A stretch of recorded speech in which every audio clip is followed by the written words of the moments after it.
तक पप्पू की याद आ जाती है जो इनका नाती है। और पप्पू की जैसे याद आई और याद आते ही सो भैया थैला लेकर के लौट करके अपने घर के लिए लौट गए द्वारा। बेटा ने पूछा, बोले पिताजी तुम तो वृंदावन गए थे? बोले हाँ गया तो था, लेकिन क्या करूं, पप्पू की याद आ गई, मैं इसके बिना रह नहीं सकता। मेरे संग में खाता है, मेरे संग में पीता है, मेरे संग में सोता है।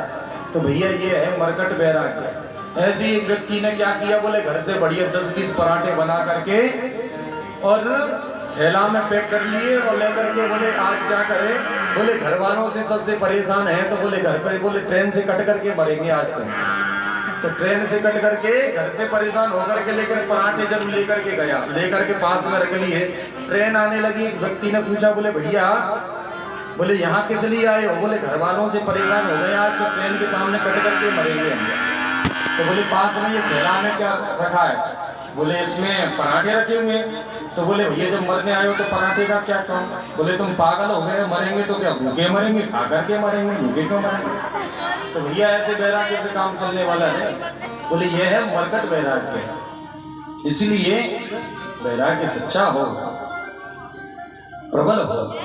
और आज जब इस प्रकार से जब देखा, अच्छा देखिए भगवान के मंदिर कई लोग जाते हैं और मंदिर में आजकल एक बड़ी विशेष बात होती है क्या, कि मंदिर में जूता चप्पल बहुत चोरी होती है। और जूते चप्पल कई भगत लोग जाते हैं तो क्या करते हैं, बोले भगवान के दर्शन करने के लिए तो जाते हैं, लेकिन जूते चप्पल भी ऐसी जगह पर उतारते हैं जहाँ से भगवान का भी दर्शन हो और अपने जूते चप्पल का भी दर्शन हो। नीचे सर कर लेंगे और भगवान को हाथ जोड़ करके स्तुति करेंगे, भगवान के सामने खड़े हो जाएंगे और खड़े होकर के भगवान की स्तुति करेंगे, त्वमेव माता, और फिर जूतों की तरफ देखेंगे कि कोई ले तो नहीं गया, तो बोले च पिता त्वमेव, फिर भगवान की तरफ देखेंगे, बोले त्वमेव बंधु, फिर जूतों की तरफ देखेंगे च सखा त्वमेव। तो भैया समझ में नहीं आता कि भगवान की स्तुति कर रहे हैं कि जूते चप्पल की स्तुति कर रहे हैं। इसीलिए जब भी भक्ति करें तो निर्मल मन जन सो मोहि पावा और मोहि कपट छल छिद्र न भावा। बोली वृंदावन बिहारी लाल की जय। और आज इस प्रकार से इस बालक ने जन्म लिया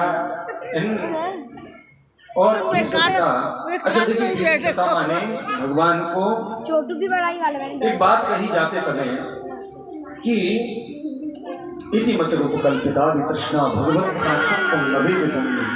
बोले मैं अपनी बेटी का विवाह आपके साथ में करना चाहता हूँ। तो भगवान ने कहा, बोले ये तो नैष्ठिक ब्रह्मचारी, इनकी बेटी कहाँ से आई? तो बोले देखा, तो बोले इनके तो कोई बेटी नहीं, तो फिर किसका विवाह करना चाहते हैं मेरे साथ में? तब भीष्म पितामह ने कहा कि मेरी बेटी है मेरी बुद्धि, और इस बुद्धि का विवाह मैं गोविंद से करना चाहता हूँ। इति मत रूप कल्पिता वितृष्णा भगवत सात्वत नवे विभूमि। और आज इस प्रकार से जब कहा, अंत में राजा परीक्षित बड़े हुए समस्त बाबा पांडवों का कहना था कि बेटा शरण में अगर शत्रु भी आ जाए तो उसको क्षमा कर देना चाहिए, शरण में अगर शत्रु भी आ जाए। यही जो ज्ञान दिया वही ज्ञान परीक्षित को पांडवों ने दिया। एक दिन की बात कि परीक्षित जी महाराज मन में विचार आया, बोले आज मैं अपने राज्य में भ्रमण करूं।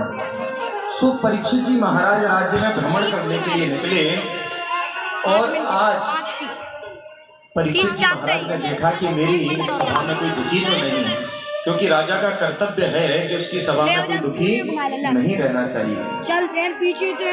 और आज ऐसा मन में विचार भाव लेकर के राजा जैसे ही निकले, राजा परीक्षित, लेकिन जाने जब लगे तब उन्होंने एक बड़ा ही विचित्र दृश्य देखा।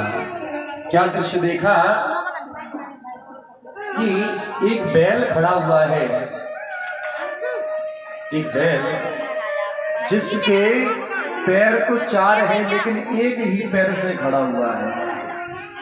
एक गाय बेचारी खड़ी हुई है जिसके नेत्रों से आंसू बह रहे हैं, रो रही है। राजा परीक्षित ने देखा कि मेरे राज्य में ऐसा अनाधिकार, ये बेचारे परेशान क्यों हैं? तो राजा परीक्षित ने जाकर के पूछा, बोले ये बैल है कौन और ये गाय रो क्यों रही है? तो भैया ये बैल कोई साधारण नहीं है, ये धर्म ही साक्षात बैल है। और कलयुग आते आते धर्म के 3 पैर